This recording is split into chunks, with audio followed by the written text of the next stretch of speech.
हमारे शरीर पर ऐसी बहुत जगह हैं जहाँ पे स्किन फोल्ड होती है, यानी एक तरीके का क्रीज पड़ता है। जैसे हमारे अंडर आर्म्स यानी काक, गला यानी गले के जो साइड्स हैं वो, जांघें, ये सब ऐसी जगह हैं जहाँ पे आपकी स्किन फोल्ड हो जाती है। अब क्या आपके ये स्पॉट्स बाकी स्किन की तुलना में ज़्यादा डार्क हैं, या यहाँ की स्किन थोड़ी ज़्यादा मोटी है? अगर हाँ, तो इसके पीछे जिम्मेदार हो सकती है एक स्किन कंडीशन जिसे कहते हैं एकैंथोसिस नाइग्रिकांस। अब ये सुनने में बहुत डरावना और बहुत कॉम्प्लिकेटेड लगता है, पर इसका पता लगाना बहुत ही आसान है। इसमें स्किन कुछ यूं दिखती है। हमें मेल आया नरेश का, 40 साल के हैं और उन्हें ये दिक्कत बहुत समय से है। उन्होंने कभी डॉक्टर को नहीं दिखाया, इसलिए उन्हें इसके बारे में ज़्यादा जानकारी नहीं है। वो चाहते हैं कि हम उनकी मदद करें। उनकी स्किन ऐसी क्यों है, इसका इलाज क्या है, डॉक्टर से पूछकर ये बताएं। अगर आपको भी समस्या है तो वीडियो आपके लिए बहुत काम आने वाली है, सुनिए। आज हम बात करेंगे एकैंथोसिस नाइग्रिकांस के बारे में। ये शब्द तो बहुत बड़ा लगता है, पर बेसिकली ये डायग्नोज करना बहुत ही सिंपल है। इसमें क्या होता है, ये एक तरह की पिगमेंटेशन की प्रॉब्लम जो हमारे त्वचा पर दिखने लगती है, उसके रिलेटेड है।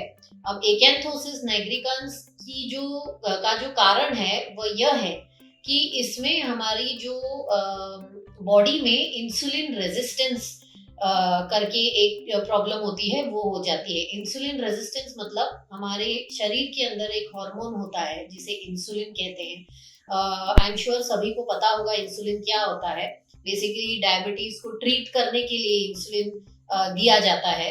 जो बॉडी में शक्कर की मात्रा जब बढ़ जाती है तो उसे हमारे बॉडी के अंदर इंसुलिन हार्मोन होता है, वही उस शक्कर को डाइजेस्ट करके हमें एनर्जी प्रदान करता है, तो इसे इंसुलिन कहते हैं। अगर इंसुलिन की जो एफिकेसी है वो अगर हमारे शरीर में कम हो जाए, मतलब हमारे जो बॉडी के सेल्स हैं वो इंसुलिन को रेजिस्टेंस हो जाए या इंसुलिन का उस पर कोई असर ना हो, तब उसे इंसुलिन रेजिस्टेंस कहा जाता है।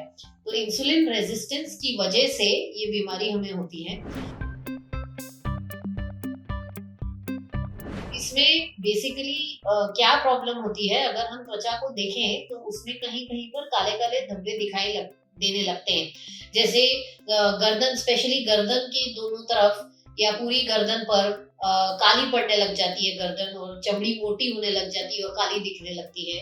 हमारे बगलों में, अंडर आर्म्स जिसे कहते हैं, वहां पर काफी काली चमड़ी हो जाती है। फिर हमारे जो थाइज हैं, पैर हैं, उसके अंदर की तरफ की चमड़ी काफी काली हो जाती है। हमारे हाथों पर ये जो उंगलियां हैं उसकी जो चमड़ी है वो काली होने लग जाती है। कुछ लोगों के मुंह के अराउंड, जो लिप्स के अराउंड की स्किन जो होती है वो काली हो जाती है, और काफी लोगों के डार्क सर्कल्स होने लग जाते हैं जो अलग दिखते हैं। जो डार्क सर्कल नॉर्मल जैसे दिखते हैं वैसे नहीं दिखता है, काफी ज्यादा डार्क दिखने लगता है। तो इसे एकैंथोसिस नाइग्रिकांस बोलते हैं। कोई भी त्वचा रोग विशेषज्ञ के पास अगर आप जाएं तो वो इस बीमारी का डायग्नोसिस सिर्फ चमड़ी देखकर भी कर सकते हैं।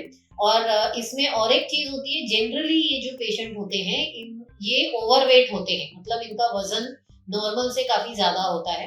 तो जो ओवरवेट पेशेंट्स में, और जिन लोगों में डायबिटीज की प्रॉब्लम है उन पेशेंट्स में, या जिन लोगों में हार्मोन्स की प्रॉब्लम पाई जाती है, उन लोगों के अंदर ये एकैंथोसिस नाइग्रिकांस ज्यादा देखा जाता है।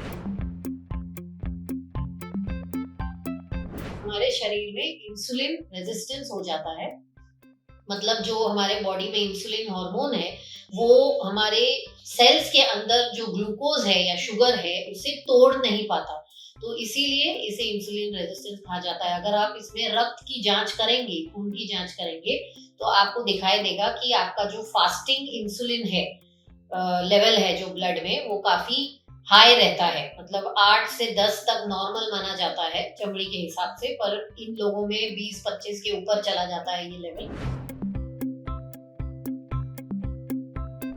एक तो बाहरी इलाज, जो मतलब चमड़ी जब काली पड़ती है या उस पर धब्बे दिखने लग जाते हैं तो उसका इलाज करते हैं हम। तो त्वचा रोग विशेषज्ञ आपको बताएंगे, क्रीम्स होती हैं, लेजर्स होते हैं, पील्स होते हैं, जिससे पिगमेंटेशन कम किया जा सकता है। पर इसका जो मूल इलाज है वो यह है कि अपना वजन कम करें। अगर आपका वजन काफी ज्यादा है तो वजन जब तक कम नहीं करेंगे तब तक ये बीमारी का हल नहीं हो सकता। एक्सरसाइज करना बहुत जरूरी है, रूटीन एक्सरसाइज करें।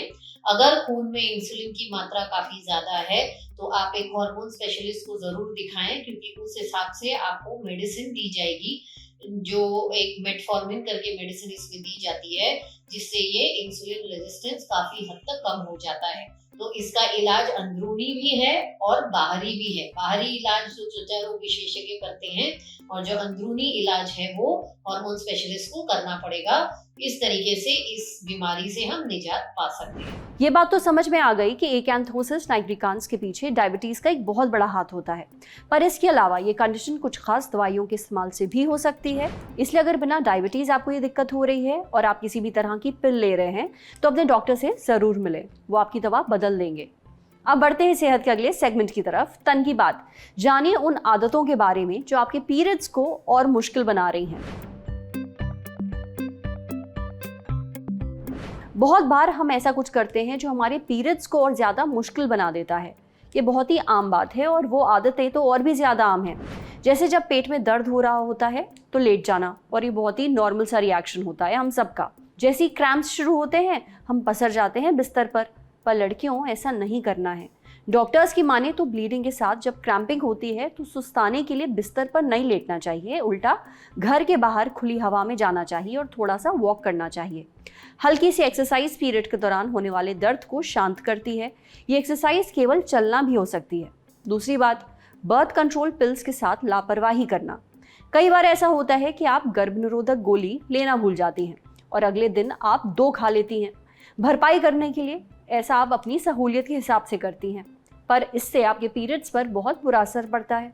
गर्भ निरोधक गोलियां आपके हार्मोन्स के साथ खेल कर जाती हैं और पीरियड्स के दौरान आपके हार्मोन्स पहले से उथल पुथल होते हैं। दोनों का कॉम्बिनेशन बहुत बेकार है, इसलिए आपको पीरियड्स के बीच तेज ब्लीडिंग भी शुरू हो सकती है।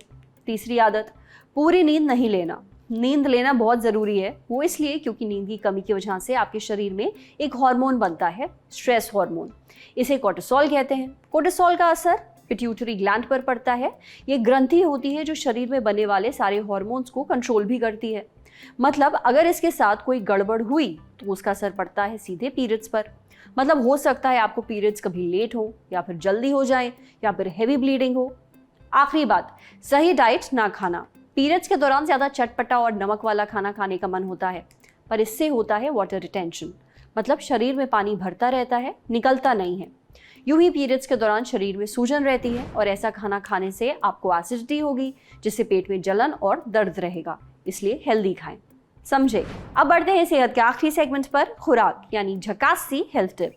जानिए हीमोग्लोबिन बढ़ाने के लिए आपको क्या क्या खाना चाहिए। हीमोग्लोबिन रेड ब्लड सेल्स यानी कि लाल रक्त कोशिकाओं में पाया जाने वाला प्रोटीन होता है। इनका काम पूरे शरीर में खून के माध्यम से ऑक्सीजन की सप्लाई करना होता है। हमारे शरीर में हीमोग्लोबिन जितना कम होगा उतना ही हमारे शरीर में खून की कमी होती जाएगी, जिसका मतलब है खून की ऑक्सीजन सप्लाई करने की क्षमता उतनी ही कम हो जाती है। इस स्थिति को अनीमिया कहा जाता है। अब ऐसे में सवाल उठता है कि हीमोग्लोबिन के लेवल को ठीक करने के लिए क्या खाना चाहिए। यह हमें बताया डॉक्टर अमित उपाध्याय ने। आपको अंकुरित दालें ज़्यादा खानी चाहिए। फल और हरी पत्तेदार सब्जियां खास तौर पर खानी चाहिए। ड्राई फ्रूट्स जैसे कि किशमिश और अखरोट खाइए। सोयाबीन अच्छी मात्रा में खाना चाहिए। अगर आप मांसाहारी हैं, नॉन वेजिटेरियन हैं, तो अंडा और मीट आप खा सकते हैं। अगर आपको हीमोग्लोबिन की कमी पोषण की कमी के कारण है तो इन सब टिप्स से वो ठीक हो सकती है। लेकिन अगर हीमोग्लोबिन की कमी किसी और कारण से है, यानी किसी और बीमारी की वजह से है, तो सूरत में आपको डॉक्टर से ज़रूर मिलना चाहिए ताकि सही कारण का पता चल सके और उसी हिसाब से आपका इलाज हो सके। आज सेहत पर इतना ही। अगर आप एक डॉक्टर हैं, हमसे कुछ शेयर करना चाहते हैं, तो जो ईमेल आईडी इस वक्त आपको अपनी स्क्रीन पर दिख रही है उस पर हमें एक मेल भेज दीजिए। ये वीडियो फेसबुक पर देख रहे हैं तो हमारे फेसबुक पेज को लाइक करिए। यूट्यूब पर देख रहे हैं तो हमारे चैनल को सब्सक्राइब करिए। बेल आइकन पर ज़रूर क्लिक कर दीजिए ताकि जब भी हम कोई नया वीडियो अपलोड करें तो उसका नोटिफिकेशन आप तक सबसे पहले पहुंचे। शुक्रिया।